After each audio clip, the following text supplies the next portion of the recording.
السلام علیکم ناظرین، آج کی اس ویڈیو میں آپ کو حضرت محمد صلی اللہ علیہ وآلہ وسلم کی 13 سے 20 سال تک کی زندگی کا خلاصہ بتایا جائے گا، جو کہ درج ذیل ہے۔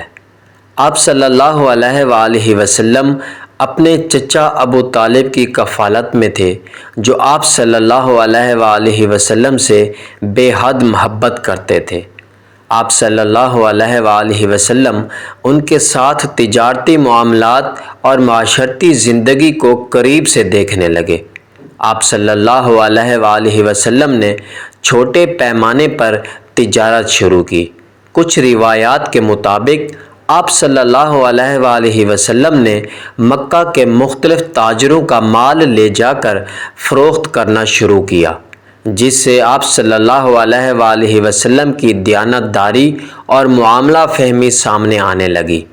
آپ صلی اللہ علیہ وآلہ وسلم کی دیانت، سچائی اور انصاف پسندی کی وجہ سے لوگ آپ صلی اللہ علیہ وآلہ وسلم پر اعتماد کرنے لگے۔ لوگ اپنے قیمتی سامان آپ صلی اللہ علیہ وآلہ وسلم کے پاس امانت رکھوانے لگے۔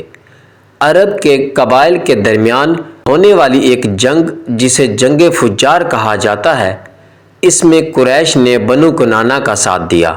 کچھ روایات کے مطابق آپ صلی اللہ علیہ وآلہ وسلم نے اس میں براہ راست لڑائی نہیں کی، بلکہ صرف چچا کے کہنے پر تیروں کو اکٹھا کرنے یا ہتھیار دینے جیسا کام کیا۔ آپ صلی اللہ علیہ وآلہ وسلم نے کبھی تلوار نہیں چلائی اور اس جنگ سے دور رہے، کیونکہ آپ صلی اللہ علیہ وآلہ وسلم خوریزی پسند نہ کرتے تھے۔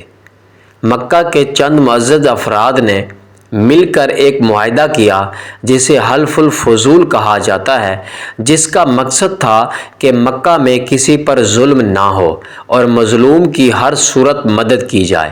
حضرت محمد صلی اللہ علیہ وآلہ وسلم نے اس معاہدے میں فعال شرکت کی۔